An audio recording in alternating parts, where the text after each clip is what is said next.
The Junior League woman looks like a lot. She's a woman who works out of her home. She's a woman who runs her own business. She's a woman who is a mother. She's a woman who is not a mother. She's a woman who is married. She's a woman who is not married yet.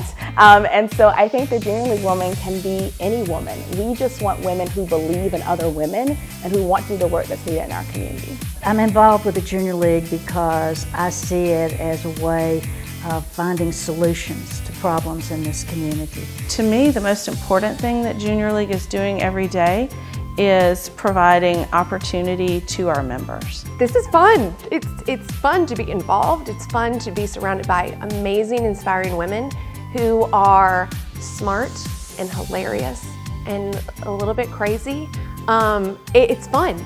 The conversations are fun, the issues even, the challenges. It's fun to find solutions and to make a difference. My favorite part are the friends that I make and the people who are involved with it. I will tell you, my absolute best friends in the world are my Junior League friends. And when you are together with these women and you learn from them and you are in the trenches and you're changing your community at the same time, it's incredibly meaningful. I think some of the finest people I know are Junior League members, and that's why I love it.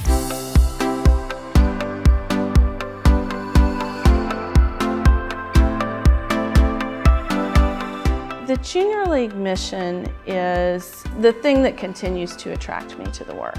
The mission of improving the community through volunteerism and being trained for that is, I think, central to the Junior League.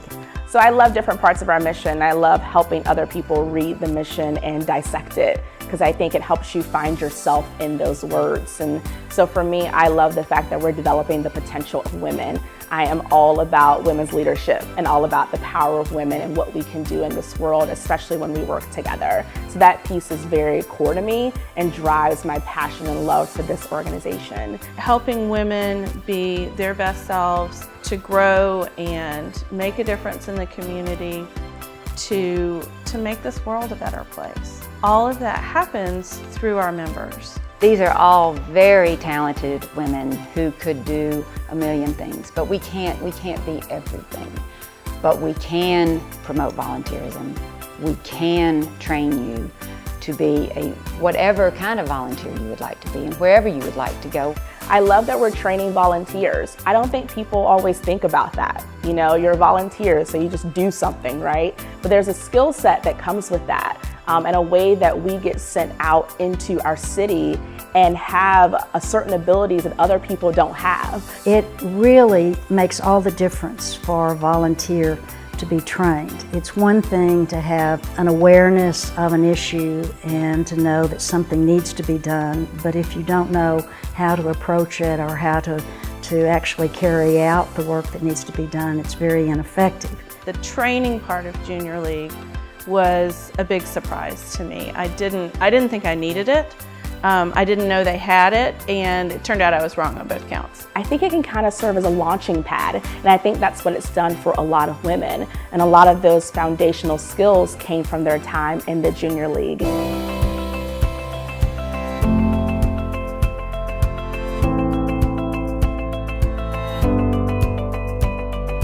The Junior League was actually called the Junior League of Settlement Movement when it was founded back in 1901. And the ladies were well educated and saw the poverty in the tenement houses in New York and wanted to do something about it, but knew they needed to be trained on how to do it. And one of those early volunteers was Eleanor Roosevelt, who was trained as a teacher, and so she went into the tenements to teach.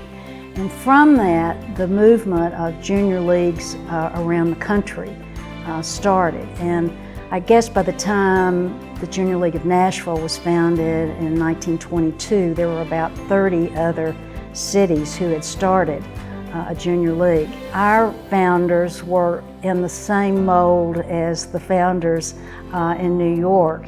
Women who were well educated, really had a can-do spirit and wanted to make the community better. They looked around and saw that there was a need for a home for crippled children. and started this, which is an amazing project for a group of young women to take on. Junior League now is still benefiting, is still carrying on the work that they did. By the time the Junior League home moved to Vanderbilt Children's Hospital, we were an accredited hospital and we're taking third-party payments from insurance companies. And for many years, the placement for all league members was at the Junior League home. And they were doing incredibly important work with those children. And we're still receiving the benefit of the goodwill in the community and the region from the work that those early league members did. Junior League members learn how to fundraise. You know what has to be done, who needs to be contacted, how you organize the whole structure of the fundraising. And so for many years, almost every major fundraiser in this city was chaired by Junior League members, because everyone knew that league members know how to fundraise. Initially, the fundraising was the Palm Sunday paper sale that covered the 40 counties of Middle Tennessee, and Junior League members would divide and conquer, and at the time we turned over the Palm Sunday paper sale to the newly formed Friends of Children's Hospital, we were raising about $250,000, and it was a very established fundraiser to turn over. And the knowledge from how to raise money then moved into other fundraisers. Two of the best things that have happened during this year of presidency is the actual opportunity to meet two individuals who were actual patients in the home. That never happens anymore, or rarely happens because of HIPAA laws. We cannot find out who were the patients. So they kind of have to come to us, or by chance we meet someone. So the first individual, he came to us and spoke at one point, and I brought him back to speak to our sustainers because they are really ones that needed to hear his story. He was a patient in the home, not for long term, but over many years. So he didn't stay in the home for more than maybe 2 weeks at a time, but then for many, many years, he would come back as a patient for different checkups, for different fittings for his braces. He was amazing, and his story, when he told us, I loved it because he ended by saying, "You don't understand." He said, "I'm looking at this group of women that were gathered there for this lunch," and he said, "I don't know the word that I have for you." He said, it's not love. He said, it's something more than love. He said, because what is it that makes someone do something for someone they don't know? He said, that's you. That's the Junior League. And he said, I don't know what else to say. He said, but all I can say is I love you. You have changed my life. That's big.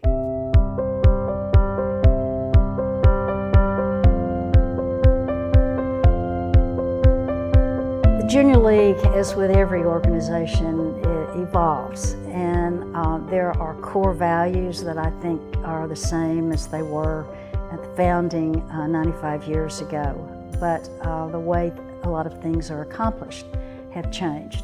One of the magical things about Junior League is that it is broadly enough structured, and it has such intelligent, focused, determined women at its core who are continuing to focus on how do we carry that mission through from 1901 in New York City, 1922 here in Nashville. How do we carry that mission through? How do we live it out in 2017? It's going to look really different, but there's a heart of that mission that is very much the same. You see the thread all the way through. We certainly want to continue to be a driving force in our community, and I think a relevant driving force. Nashville continues to grow and change. This is not the same place that it was 95 years ago or even 6 years ago. And I think for us it's important that we remain very relevant, that we understand the needs of our community and we continue to meet those needs. Nashville is often at the forefront of doing things in a new way, of keeping up with the times, of making sure that the Junior League is still relevant in women's lives today. The League is a group of women that so clearly is able to look, what are the issues? What's wrong here? And tackle it. So it doesn't matter if it was at one point looking at food deserts here in Nashville, and let's get involved with that, and let's look at impacting childhood obesity and food initiatives? Or is it now looking at, we have these interstates that run through our town, and therefore we now have human trafficking on the rise in Nashville. These victims are just moved like a pendulum from one interstate system to the next, but we are right at a hub. So looking at the issues that are here present and figuring out solutions to how do we make a greater impact together. There's always a need for women to work together.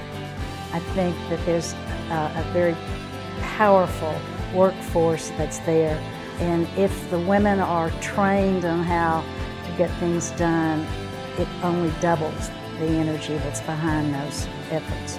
These women will keep searching until the next issue, and continuing to be brave and courageous in those choices that we make. We want to make sure that our women are always ready, that we are courageous women who are trained and who are ready to do the work that's needed to make sure that Nashville remains as wonderful as a city as it is.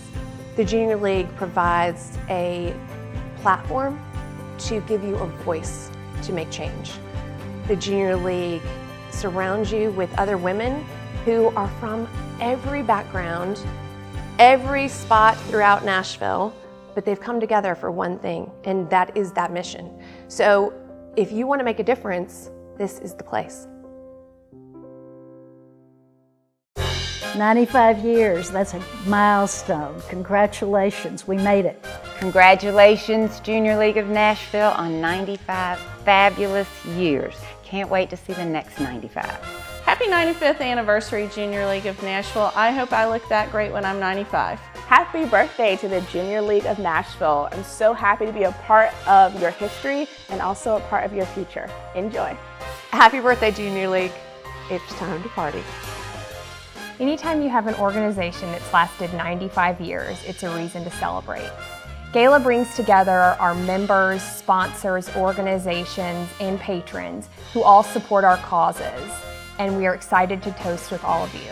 The three of us really wanted to do a video because we wanted to do one of two things. We wanted to, A, celebrate the gala as a fundraiser, but we also wanted to capture the 95 years of history that the Junior League has had. And doing this video really allowed us to invite women that have lived this and are passionate about these stories, come tell their stories, and for everyone at the gala to be able to experience it.